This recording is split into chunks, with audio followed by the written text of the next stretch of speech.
De ce souci de l'eau est né un art, un savoir-faire qui a donné naissance à de remarquables bassins.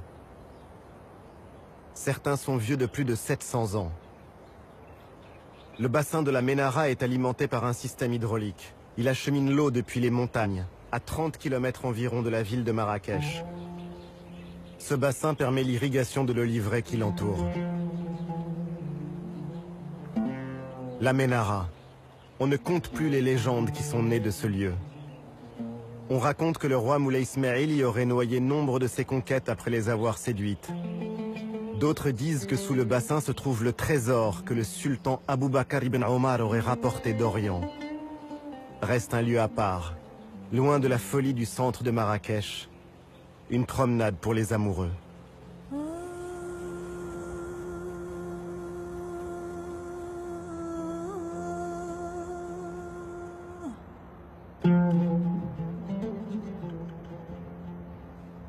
Marrakech a été fondée au XIe siècle par une femme, Zine ibn Fzawiya, l'épouse du roi Youssef ibn Teshfin qui rêve de conquête. Son mari parti en guerre, Zine ibn Fzawiya s'établit dans cette palmeraie au pied de l'Atlas. C'est elle qui en conçoit les tracés et qui administre ce qui est rapidement devenu une cité prospère.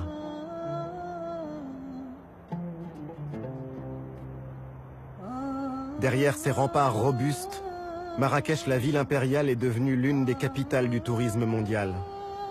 Mais même au cœur des lieux les plus visités, l'âme de la ville est restée vivante.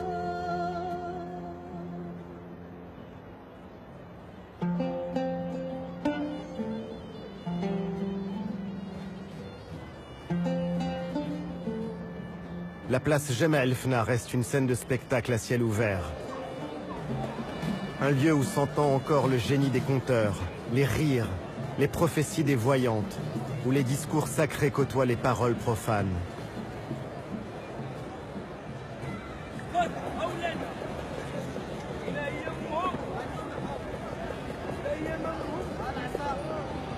Jemaa el-Fna garde le souvenir de ce temps où le réel et l'imaginaire se confondaient.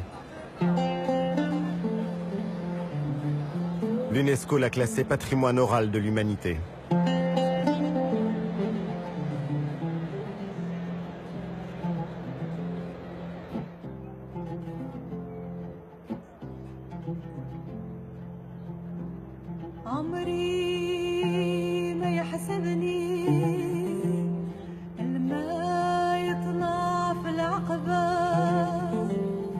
Cette âme de Marrakech, on la retrouve encore en flânant dans les jardins Majorelle, du nom de ce peintre français tombé amoureux du Maroc.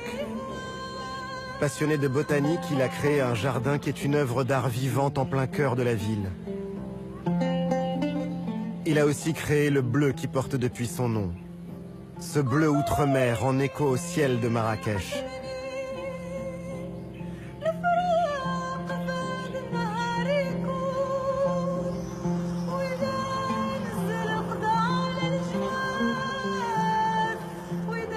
Le bleu et le rouge, celui de la ville et de son monument le plus haut, le minaret de la Koutoubia dont chacune des façades est différente de l'autre.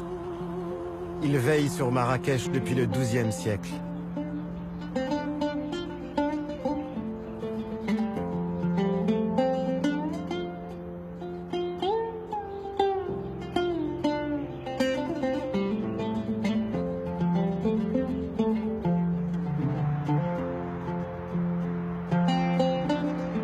Il faut dire que la ville s'est considérablement agrandie, et notamment pour accueillir les touristes.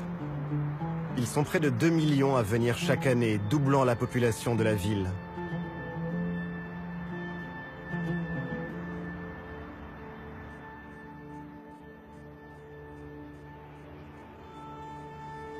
Beaucoup font le voyage et viennent à Marrakech pour jouer au golf.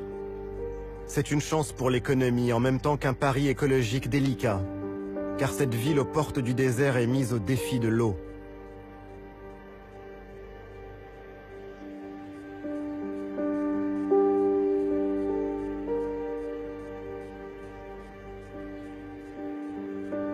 La demande explose et il faut préserver les ressources. Depuis peu, on cherche à maîtriser ce qui peut l'être. Certains golfs sont arrosés avec des eaux usées.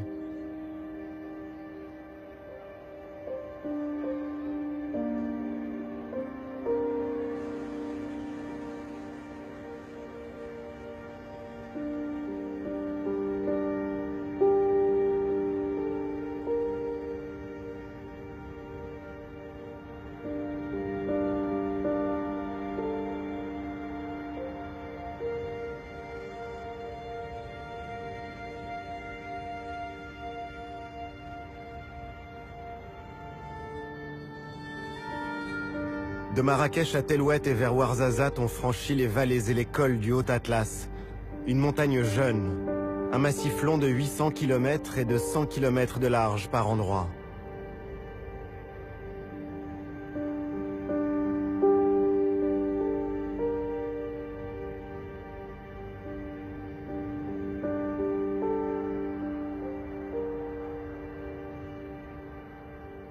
Cette fois, la route nous emmène au plus profond du pays, sur ces sommets enneigés.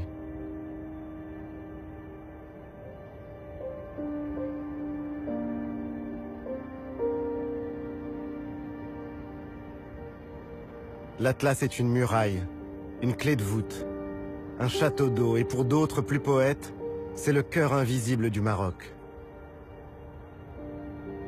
Et tout en haut, le Toubkal, le point culminant de toute l'Afrique du Nord.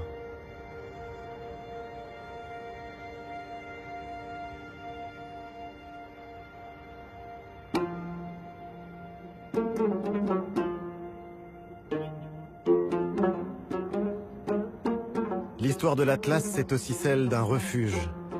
Dans cette région, l'hospitalité a toujours été reine. On est ici dans l'un des creusets de la culture et de l'identité berbère. Aujourd'hui, les langues et les traditions de ces terres sont reconnues et enseignées.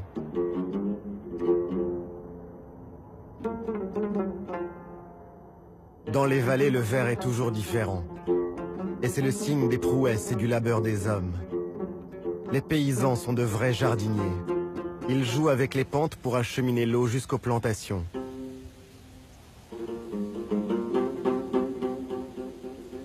Depuis l'âge de bronze, on cultive la rose en Méditerranée. La célèbre fleur s'épanouit dans ces espaces semi-arides. La récolte se fait au lever du jour, quand les fleurs sont encore humides. Cueillies délicatement par les femmes, les fleurs seront vendues au kilo et distillées le jour même.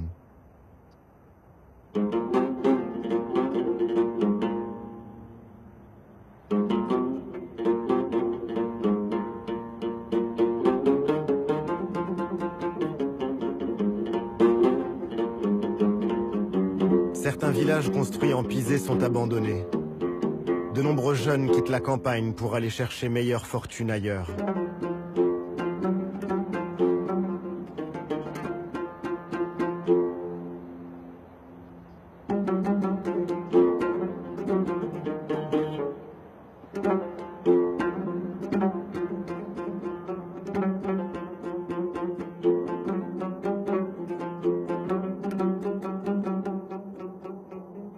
Sur la route de Ouarzazate, une fois franchi le col du Tizine Tishka, Tellouet.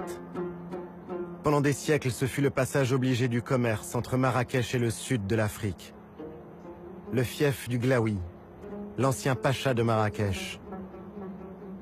Thamil Glaoui, passé au service des Français, et qui paya cher sa trahison. Si le roi Mohamed V lui a pardonné, la Casbah est laissée à l'abandon depuis l'indépendance.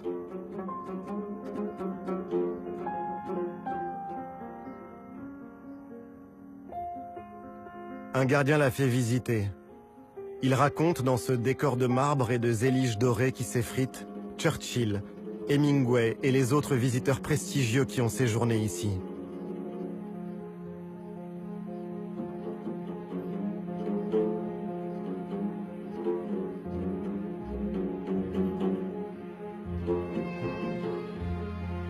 S'y promener, c'est réfléchir sur le pouvoir. Les grands caïds du 19e siècle voulaient vivre comme des sultans.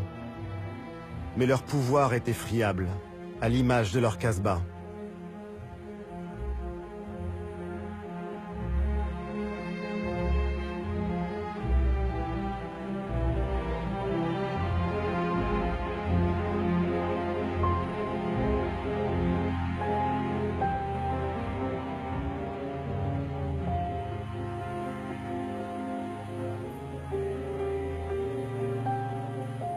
À Tellouet, la cigogne blanche veille sur les hommes. Elle n'est pas chassée. La croyance populaire la considère comme un porte-bonheur et un oiseau sacré. La légende y voit un religieux avec sa djellaba blanche et son burnous noir. Aux enfants, on raconte que Dieu a transformé cet homme en cigogne parce qu'il avait mangé pendant le mois sacré de Ramadan.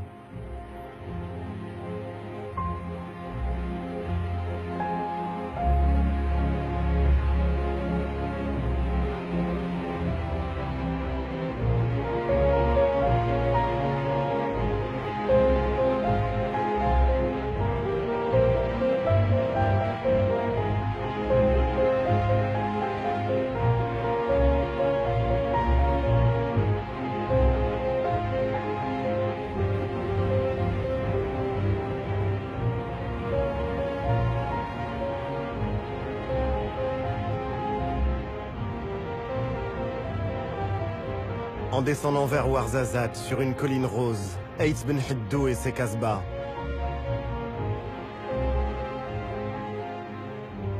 Certaines sont en ruine, les autres ont été restaurées pour les besoins du cinéma, ou depuis que le site a été classé patrimoine mondial par l'UNESCO.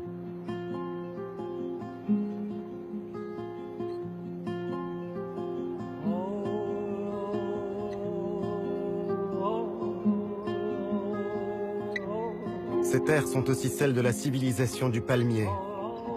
Le long des vallées du Ziz, du Dadès ou du Dra, c'est l'arbre roi.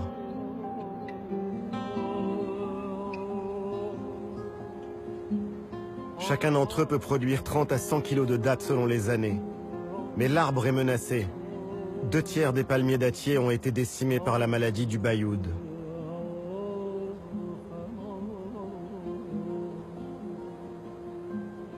Aujourd'hui, on encourage la plantation de palmiers plus résistants pour aider les villageois.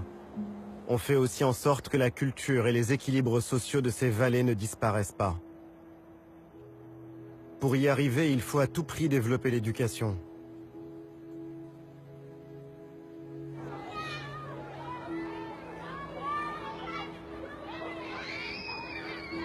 Et dans un pays où 40% de la population vit dans les campagnes, cela veut dire fournir l'accès à la scolarité même dans les régions les plus enclavées.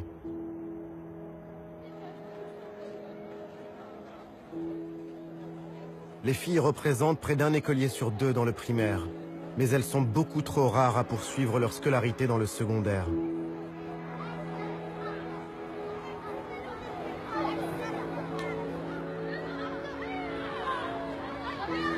C'est à l'école, c'est dans la loi, dans les têtes aussi évidemment que se jouera l'émancipation des femmes.